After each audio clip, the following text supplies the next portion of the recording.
Hello everyone, ಎಲ್ಲರೂ ಹೇಗಿದ್ದೀರಾ? ಎಲ್ಲರೂ ಚೆನ್ನಾಗಿದ್ದೀರಾ ಅಂತ ಭಾವಿಸ್ತಾ ಇದ್ದೀನಿ. ನಾನಿಲ್ಲಿ ಜಾಕ್ ಫ್ರೂಟ್ ತೊಗೊಂಡಿದ್ದೀನಿ ಇವತ್ತು. ಯಾಕಪ್ಪ ಅಂತಂದರೆ ಜಾಕ್ ಫ್ರೂಟ್ ಐಸ್ ಕ್ರೀಮ್ ಮಾಡ್ಕೊಳ್ಳೋಣ ಮಕ್ಕಳಿಗೆ ಅಂತ. ಜಾಕ್ ಫ್ರೂಟ್ ಐಸ್ ಕ್ರೀಮ್ ತುಂಬಾ ಚೆನ್ನಾಗಿರುತ್ತೆ. ಆ್ಯಕ್ಚುಲಿ ಫ್ಲೇವರ್ ತುಂಬ ಚೆನ್ನಾಗಿರುತ್ತೆ. ಸ್ವೀಟಾಗಿದ್ದರೆ ಅದು ಇನ್ನು ತುಂಬ ಶುಗರ್ ಆ್ಯಡ್ ಮಾಡೋಂಗಿರಲ್ಲ. ಬಟ್ ಮಕ್ಕಳಿಗೆ ಸ್ವಲ್ಪ ಶುಗರ್ ಆ್ಯಡ್ ಮಾಡ್ತಿದ್ದೀನಿ ನಾನು. ಅವ್ರಿಗೆ ಸ್ವಲ್ಪ ಸ್ವೀಟ್ ಜಾಸ್ತಿನೇ ಬೇಕಂತ ಅಂದ್ಬಿಟ್ಟು ನಾನಿಲ್ಲಿ ಮೊದಲಿಗೆ ನಾನು ಜಾಕ್ ಫ್ರೂಟ್ನೆಲ್ಲ ಬಿಡಿಸ್ಕೊಂಡು ಫೈನ್ ಪೇಸ್ಟ್ ಆಗೋ ಥರ ರುಬ್ಬಿಟ್ಕೊತಾ ಇದ್ದೀನಿ. ನೋಡ್ತಿರ್ಬೋದು ನೀವಿಲ್ಲಿ ಎಷ್ಟು ಚೆನ್ನಾಗಿ ರುಬ್ಬಿದ್ದೀನಿ ಅಂದ್ಬಿಟ್ಟು. ಫುಲ್ ಫೈನ್ ಪೇಸ್ಟ್ ಆಗಬೇಕು, ಚೆನ್ನಾಗಿರುತ್ತೆ.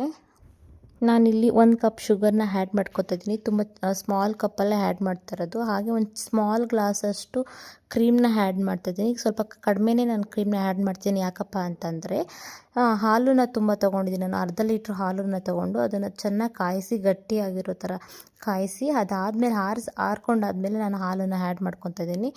ಹಾಗೆ ಇಲ್ಲಿ ನಾನು ಒಂದು ಸ್ಮಾಲ್ ಗ್ಲಾಸಷ್ಟು ಕಂಡೆನ್ಸ್ ಮಿಲ್ಕ್ನ ನಾನು ಆ್ಯಡ್ ಮಾಡ್ಕೊತಾ ಇದ್ದೀನಿ.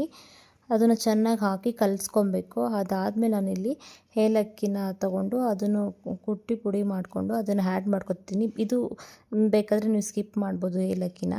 ಗೋಡಂಬಿ ಮತ್ತು ಬಾದಾಮಿ ಮತ್ತು ಪಿಸ್ತಾನ ನೀಟಾಗಿ ಚೆನ್ನಾಗಿ ಸ್ಮಾಲಾಗಿ ಕಟ್ ಮಾಡಿ ಇಟ್ಕೊತಾ ಇದ್ದೀನಿ.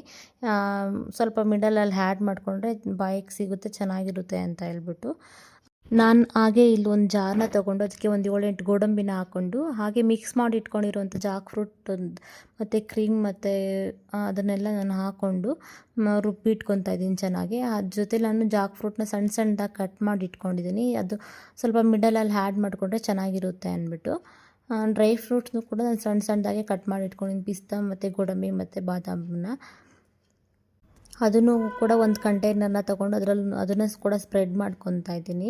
ಅದೇ ಕಂಟೈನರ್ಗೆ ನಾನು ರುಬ್ಬಿರುವಂಥ ಜಾಕ್ ಫ್ರೂಟ್ ಮಿಕ್ಸ್ನ ನಾನು ಆ್ಯಡ್ ಮಾಡಿಕೊಂಡು ಮಿಡಲಲ್ಲಿ ನಾನು ಡ್ರೈ ಫ್ರೂಟ್ಸು ಮತ್ತು ಕಟ್ ಮಾಡಿ ಇಟ್ಕೊಂಡಿರೋಂಥ ಜಾಕ್ ಫ್ರೂಟ್ನ ಸ್ಪ್ರೆಡ್ ಮಾಡಿಕೊಂಡು ಒಂದು 7 to 8 ಅವರ್ಸ್ ನಾನು ಫ್ರಿಜ್ಜಲ್ಲಿ ಸ್ಟೋರ್ ಮಾಡಿ ಇಟ್ಕೊಂಡಿರ್ತೀನಿ. 7 to 8 ಅವರ್ಸ್ ಆದಮೇಲೆ ನಾನು ಫ್ರಿಜ್ಜಿಂದ ತೆಗೆದು ಒಂದು 3 to 4 ಮಿನಿಟ್ಸ್ ಆದಮೇಲೆ ನಾನು ಅದನ್ನು ಮಕ್ಳಿಗೆ ಕೊಡ್ತೀನಿ.